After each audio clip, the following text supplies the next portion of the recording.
A graça e a paz do nosso Senhor e Salvador Jesus Cristo, a todos que a partir desse momento, desse instante, estão assistindo esse estudo, continuando essa série de estudos sobre a história de salvação do povo de Deus. E nós fazemos parte também desse povo, como Igreja de Cristo.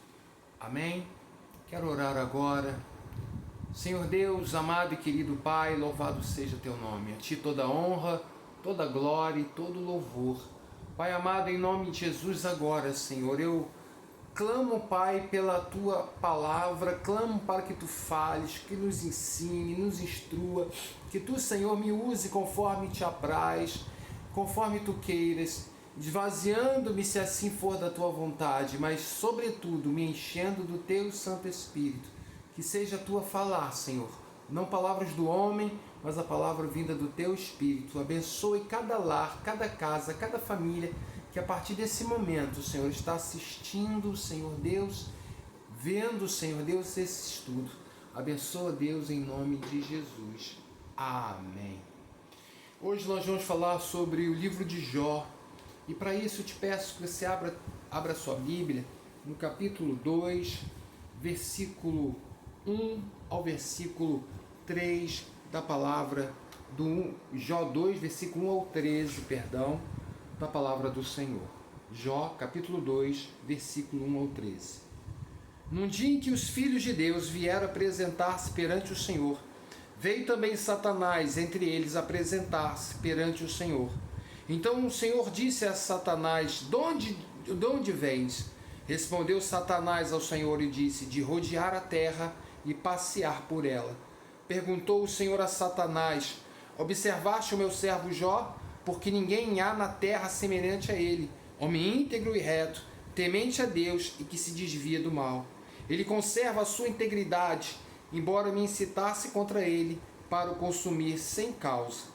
Então Satanás respondeu ao Senhor: pele por pele, é tudo quanto o homem tem, dará pela sua vida. Estende, porém, a mão, toca-lhe nos ossos e na carne, e verás se não blasfema contra ti na tua face. Disse o Senhor a Satanás: eis que ele está em teu poder, mas poupa-lhe a vida. Então saiu Satanás da presença do Senhor e feriu Jó de tumores malignos, desde a planta dos pés até o alto da cabeça. Jó, sentado em cinzas, tomou um caco para com ele raspar-se. Então sua mulher lhe disse: ainda conservas a tua integridade? Amaldiçoa o teu Deus e morre. Mas ele respondeu: falas como qualquer doida. Temos recebido o bem de Deus e não receberíamos também o mal? Em tudo isso não pecou Jó com seus lábios. Ouvindo, pois, 3 amigos de Jó todo esse mal que lhe sobreviera, chegaram cada um a seu lugar: Elifaz, o temanita, Bildade, o suíta, e Zofar, o naamatita. E combinaram ir juntamente condoer-se dele e consolá-lo. Levantando eles de longe os olhos e não o reconhecendo, ergueram a voz e choraram, e cada um, rasgando seu manto, lançava pó ao ar sobre a cabeça. Sentaram-se com ele na terra 7 dias e 7 noites, e nenhum lhe dizia palavra alguma, pois viam que a dor era muito grande. Amém?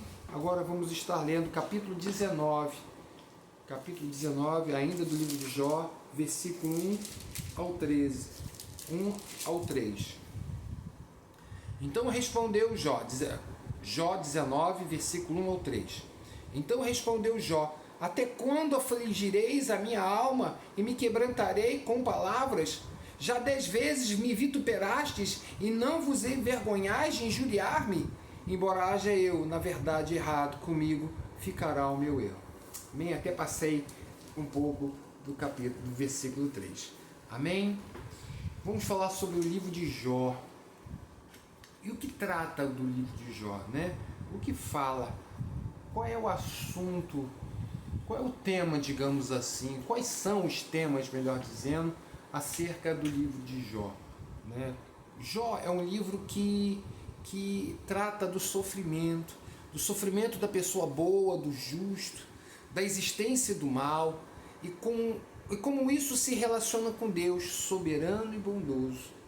Ele rompe com a imagem de que todo sofrimento é fruto do pecado, afirmação recorrente nos discursos dos amigos, né? A gente vê ali os amigos, 3 amigos chegando, ficam 7 dias sem falar, mas depois os 3 começam a falar um monte de coisas, de palavras atribuladas que atribulam ainda mais a vida de Jó e começam a jogar na conta de Jó a causa do seu próprio sofrimento. Além das preocupações individuais, o livro de Jó não é individualista. Ele também é visto como um livro que profeticamente denuncia o sofrimento das pessoas pobres da sua época. Ele denuncia o sofrimento daqueles que viviam, que estavam também sofrendo dentro da sociedade naquela época, oprimidas pela escravidão, oprimidas pela exploração. O império que vivia naquela época era o Império Persa e as pessoas eram oprimidas. Então era uma forma também de denunciar essa injustiça. Jó não concordava com as indagações e orientações de seus amigos e não se deixou convencer ou corromper com a ideia de que eles apresentavam. Sua fé persistia, foi aprovada por Deus. Será que a nossa fé tem sido aprovada por Deus? Será que a tua fé, a minha fé, tem sido uma fé aprovada por Deus? A fé de Jó, ela era aprovada por Deus. Vemos no início do capítulo 2. A fé de Jó é que lhe orientou naqueles tempos, em tempos de sofrimento. Sua esperança não o fez sucumbir, não o fez cair diante da sabedoria humana de seus amigos. Jó toca em suas feridas, sofre com elas, mas ainda que devastado pela dor, devastado pelo sofrimento, reafirma a sua esperança e a sua rendição a Deus, ao Redentor. Sua espera, ela não é vã. A espera de Jó não é vã. A esperança em Deus nunca é vã. Onde você tem colocado a sua fé? Onde você tem depositado a sua fé? A sua fé, quando é depositada em Deus, ela não é vã, meu irmão, minha irmã. Amém? Ela não é vã, nunca é vã. Creia nisso em nome de Jesus. Deposite a sua fé, não em homens, não em palavra do homem, mas deposite a sua fé em Deus e você não irá se decepcionar. Creia nisso. Coloque a sua fé, a certeza de que o tempo de sofrimento ele pode aparecer. Jesus disse que o dia mal virá, mas que tenhamos bom ânimo, certos de que Deus está no controle de todas as coisas. Amém? Certos de que Deus está e irá prover aquilo que nos falta. Sendo um homem rico, embora tendo muitos filhos e filhas, gado, enfim, toda espécie de riqueza que era considerado riqueza na época, algum caco de cerâmica foi tudo que lhe restou. Seus filhos, seu gado morreram, sua esposa irou-se contra Deus e, para piorar a situação, ele ainda ficou muito, muito doente. Seu sofrimento era físico, financeiro, sentimental, psicológico. Sua dor intensa era amenizada por alguns cacos. Olha que era amenizada por aqueles momentos onde ele com aquele caco coçava aquelas feridas, raspava aquelas feridas. Eu não sei que tipo de sofrimento você está passando, mas com certeza não chegava aos pés do sofrimento a qual Jó estava passando. Mesmo diante daquele sofrimento, de ter perdido tudo, Jó manteve-se fiel, manteve a sua fé no Senhor. 3 amigos, ouvindo falar do sofrimento de Jó, vão à sua procura para consolá-lo, na esperança de amenizar a sua dor, na tentativa de ajudar a encontrar uma solução, uma justificativa para o seu sofrimento. Seguiram a sabedoria comum e chegaram à conclusão de que tanto o sofrimento era fruto do pecado, ou seja, Jó receber o castigo de Deus. Mas será mesmo? Será que era isso? Nós vemos, lendo o livro de Jó, que não é bem isso, né? Muitas vezes atribuímos o nosso sofrimento ou o sofrimento do outro ao pecado que ele passou, ao pecado que ele ou ela cometeu. Algumas vezes até mas na maior parte das vezes é permissão de Deus para que nós possamos crescer espiritualmente, para que não deixemos de buscá-lo. Tudo começou com uma reunião, né? Se a gente for ler desde o capítulo 1, uma reunião de anjos no céu, descrita a maneira, né, das assembleias reais, parecendo um palácio, como é um palácio, né? Uma assembleia real. Jó, homem justo, rico até o momento, muito abençoado por Deus, vivia em Uz, território de Israel. Sua vida era a pauta do diálogo entre Satanás, que sempre se apresentara a Deus, sempre se apresenta para acusar as pessoas. Aliás, um dos adjetivos dele é o acusador. Então ele sempre se apresenta para acusar pessoas, e Deus sempre cuidava e acompanhava as pessoas em suas ações. Satanás questionou Deus sobre a veracidade e sinceridade de Jó. No capítulo 1, versículo 9 fala: porventura Jó teme a Deus desinteressadamente?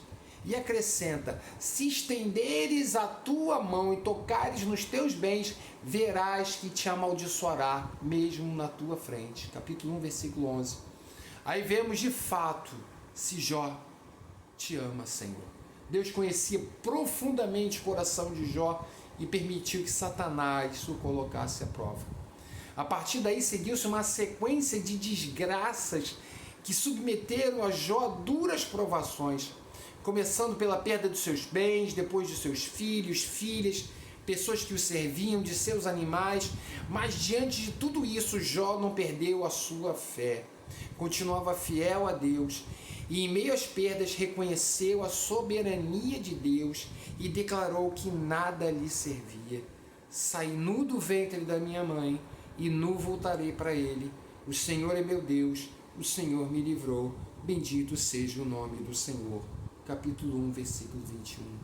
Satanás, não satisfeito com a reação de Jó, desafiou Deus, pedindo para tocar na carne de Jó, porque a falta de saúde o debilitaria e logo ele cederia. O inimigo, ele tenta às vezes, e na maior parte das vezes, todos os aspectos para nos deixar, para nos frustrar. Toca na nossa vida financeira, vida familiar, tenta tocar, ou às vezes até toca na nossa saúde. Mas nada acontece na nossa vida sem a permissão de Deus. Nada acontece na tua vida, meu irmão, minha irmã, e sem a permissão de Deus. Se Deus permite, Ele tem um objetivo com isso, de você fortalecer a tua fé, de buscar mais a presença dEle. Amém? O livro de Jó apresenta as mazelas humanas diante da fé e a fidelidade a Deus. Ele faz um contraponto, uma oposição, né, diante da ideia de recompensa que vivenciamos ainda hoje, né? Aceite a Jesus que seus problemas acabaram, né? Recompensa. Se você é bom ou má, né? Se você é uma boa pessoa, vai receber coisas boas. Se você frequentar tal igreja, vai ser abençoado. Se fizer tal campanha disso, vai ser abençoado. Mas se você não fizer, se você não for seguir tal e tal preceito religioso, você será castigado por Deus. Essa lógica, porém, não condiz com a lógica de Deus.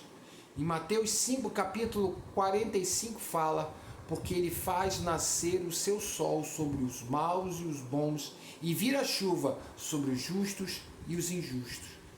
Muito mais que as ações, Deus conhece as intenções. Às vezes nós nos esquecemos disso e somos tentados a fazer certas coisas a fim de recebermos recompensa. Ir à igreja, orar, ler a Bíblia, jejuar, dentre outras práticas, se tornam moedas de troca na busca de interesses pessoais, né? Uma barganha com Deus. Ó Deus, eu vou subir ao monte, mas em troca temos que subir ao monte por amor a Deus. Subir ao monte, jejuar, orar, tendo o nosso amor para com Ele em primeiro e único lugar a nossa entrega, a nossa vontade de ter intimidade com o nosso Deus, de ter proximidade com Deus, não como barganha, não como moeda de troca. Vivemos num tempo mercantilista onde as pessoas estão querendo comprar bênçãos na maior parte das vezes materiais. Isso não abrange a lógica de Deus. Amém?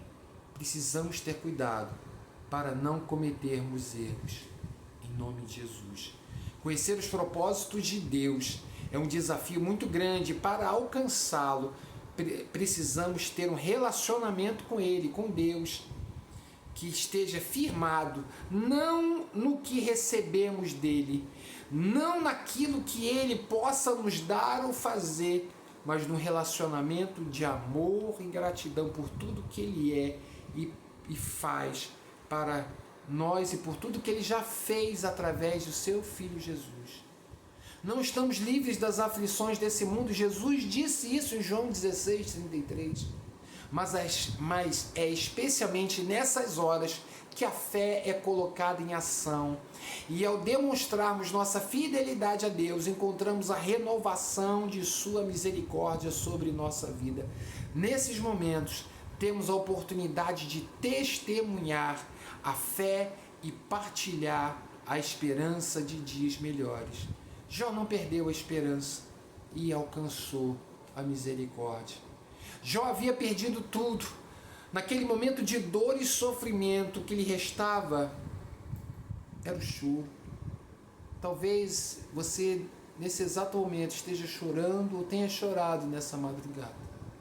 Talvez o que você acha que resta para você é o choro.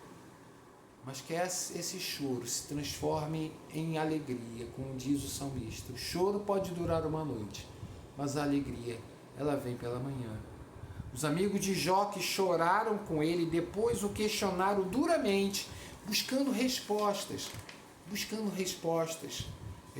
materiais, respostas naquilo que eles entendiam, né? Respostas para o sofrimento de Jó. Diante dessas inquietações, Jó respondeu com grito angustiado e cansado pela intransigência e insistência de seus amigos, no texto que lemos em Jó 19, 1-3. Eles argumentavam em cima de 3 crenças vigentes na época. Primeiro, o castigo de pessoas ímpias e pecadoras. Segundo, a felicidade assegurada às justas. E terceiro, o fato de que ninguém era puro diante de Deus. Jó 4, versículo 17-21. Para os amigos de Jó, conscientemente ou não, ele havia pecado e merecia o castigo divino. Mais do que um compromisso com Jó em sua dor, seus amigos se comprometeram com a lei, com a frieza da lei, com as crenças religiosas, como muitas pessoas nos nossos dias estão mais firmados em legalismos, mais firmados com doutrinas humanas do que com a palavra e a doutrina do Senhor. Ainda no começo do encontro é possível perceber os afetos, a amizade daqueles 3 homens que levaram consolo e choraram com Jó, como se tivesse sentido a sua dor, ou seja, em atitude de empatia. Durante alguns dias permaneceram ali em silêncio, respeitando o seu momento de luta e tristeza. Esse silêncio não durou muito, porque depois de 7 dias, Jó sentiu necessidade de falar. E aí, as coisas mudaram. À medida que Jó começou a compartilhar essa dor, suas dúvidas, sua insegurança, o que escutou por parte dos 3 foram acusações. Às vezes, amigos, né, vamos buscar conselhos com amigos e saímos piores do que voltamos, que chegamos. Cuidado com quem te dá conselho. Cuidado. Se o amor tivesse falado mais alto do que o apego à lei, ainda que permanecendo calados, eles manifestariam a misericórdia e o amor divino tão necessários a quem sofre. Jó sabia que em seu sofrimento Deus estava presente, mas para aqueles 3, esse sofrimento vinha da ira de Deus. A esperança de Jó não foi alimentada pelos discursos acusatórios de seus amigos, que mesmo diante de tanta dor, fez a opção de continuar crendo. Jó permaneceu crendo. capítulo 19, versículo 25 e 26. Deus, que estava atento a tudo, também dialogou com Jó e lhe mostrou sua incoerência e ignorância em relação à soberania divina. Jó 38, 1 ao 4. Jó reconheceu suas limitações e se dispôs a mudar. Quando reconhecemos a nossa fraqueza e ignorância diante de Deus, abrimos espaço diante de Deus, abrimos espaço para Ele e o seu poder e a sua graça nos modifique, nos aperfeiçoe. Deus também repreendeu os amigos de Jó por sua visão distorcida e opressora e pediu a Jó que orasse por eles. Pediu a ele, aquele homem que estava sofrendo, que orasse pelos seus amigos que aparentemente nada tinham, mas tinham cometido o erro de não dar amor, mas acusação. Enquanto orava por quem havia lhe magoado, Jó foi abençoado, Jó foi sendo abençoado. E de forma muito especial, Deus restituiu tudo. Concluindo, diante do sofrimento, Jó permaneceu como no começo, íntegro, honesto, temente a Deus e que se desviava do mal. Tal experiência nos encoraja a persistirmos na fé, mesmo quando não encontramos respostas para o sofrimento. Nossa fidelidade a Deus nos mostrará que Ele será e Ele está sempre perto e servirá de testemunho para que as pessoas que apenas ouvem falar dele possam de fato conhecê-lo através do nosso testemunho. Deus nos chama a sermos amigos e amigos de pessoas, mas não como os amigos de Jó foram com ele. Com certeza muitas pessoas próximas a nós que precisam de nosso apoio e ajuda. Precisamos nos dispor, mas tomando cuidado com o que vamos falar e orientar. Precisamos estar prontos para falar e até mesmo exortar em amor, caso seja necessário. Mas também é preciso saber calar. Deus pode consolar alguém por meio do nosso amor em silêncio. A companhia em todo o tempo, muitas vezes, se torna mais poderosa do que as palavras. Nossas muitas atividades ou comodismo, muitas vezes, nos impedem de ver as muitas pessoas que estão a chorar e a sofrer. Outras vezes vivemos em busca de explicações, de busca de culpados para tanto sofrimento e pouco contribuímos para amenizar a dor de alguém. Que sejamos amigos e amigas solidários e solidárias, chorando com as pessoas que choram, como está em Romanos 12, 5, e permanecendo de forma amorosa até o fim, ainda que seja em silêncio. Amém? Que Deus te abençoe, rica e abundantemente. Fique com Deus. Fique em paz. Pense, reflitam e compartilhem essa palavra com o maior número de pessoas. Que Deus te abençoe, meu irmão, minha irmã. Fiquem com Deus.